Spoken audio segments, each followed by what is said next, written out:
Hello, this is The Downward Spiral by Nine Inch Nails, 5.1 dual disc version. I have not listened to it in 5.1. I once had a 5.1 system and I didn't really like it. It was cheap and I didn't like the wires. And it didn't sound as good as my stereo system. And I tried to listen to this on it, and for some reason, my Blu-ray player would not read the DVD side of this dual disc CD of Nine Inch Nails' The Downward Spiral, which has great artwork. Because I suppose a visual and musical motif of this record would be death and decay, and it's possible that it's either dirt or shit on the cover. He sings "My Empire of Dirt" in the most famous song,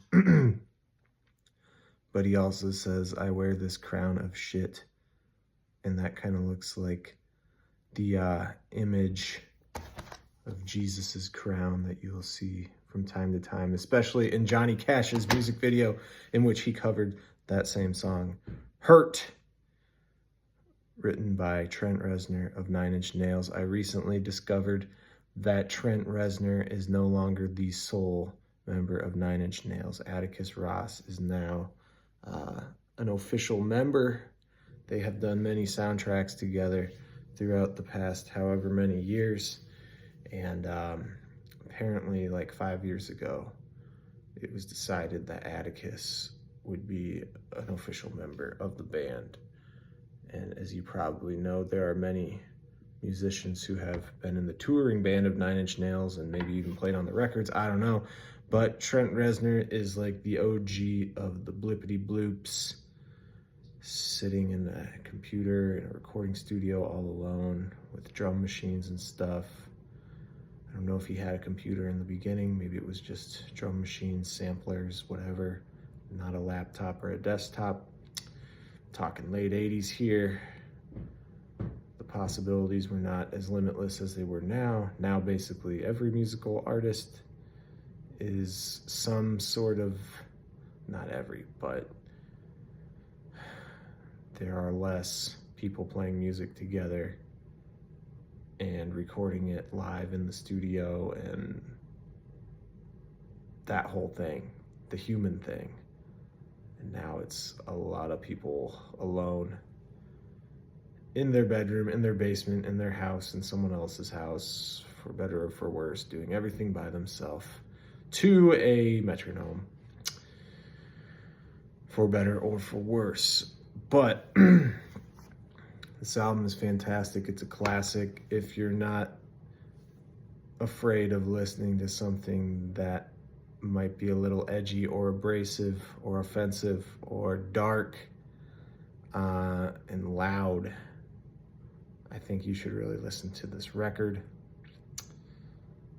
I watched the music video for Johnny Cash's Hurt before I ever listened to this, and before I dug into Johnny Cash, who is like my guiding light as a musician, I bought this CD in Waterloo, Iowa, same store where I purchased my first CD ever, U2, The Best of 1980, 1990. So I had read about it, I'd heard it was dark, and I decided to take the plunge. And I put it on my stereo. It was a dark evening in December or January. I was in high school. I believe I was in the 10th grade. I lived with four other people at the time, 2 of which were my parents. And I put this on my stereo system, and okay, you're in for a ride. It starts with the whipping, and then what movie was that from? Army of Darkness? No. It's from some movie, the whipping part. The Wicker Man? I can't remember. But that's Mr. Self-Destruct is the name of that song. And oh man, what a great song. And right away when like the electronic beats and stuff came in, I was like, this is not like anything I've ever listened to before, which is kind of funny now. Like, I've never gotten a Ministry or any weird stuff like that. Not that that's weird. Less mainstream. I don't know that I would call Nine Inch Nails mainstream. I guess it is. They are, he is, whatever.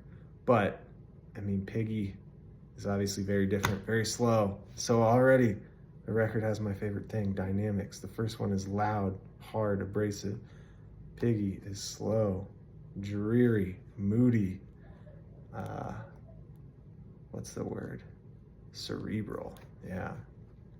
And it's kind of a take on Lord of the Flies, which I read when I was in 7th grade, had a big impact on me. But then, okay, the moment I remember the most is when Heresy came on. Growing up in a very traditional Catholic family, and when this one came on, I turned the volume way down. I did not know about Nietzsche. I was unaware that he said God is dead, and that's my dog's barking, and that is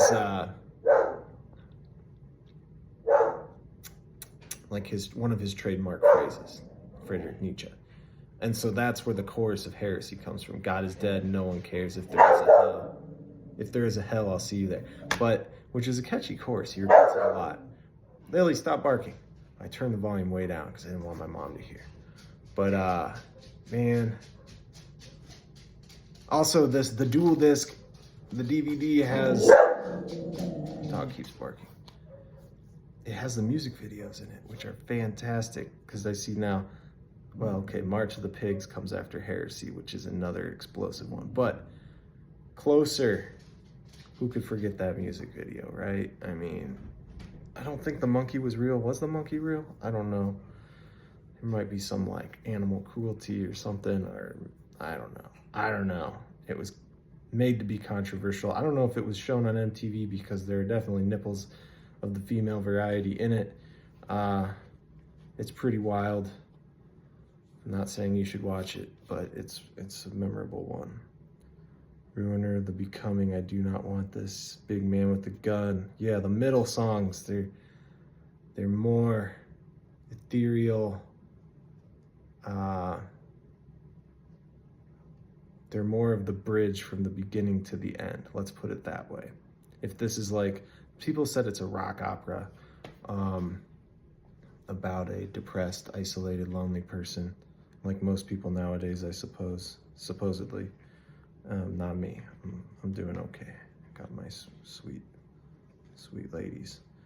But so I guess in my mind, there's like 3 acts. Like the first few songs are very explosive. The ones in the beginning are more, I said ethereal, but like, what do you call it when something is,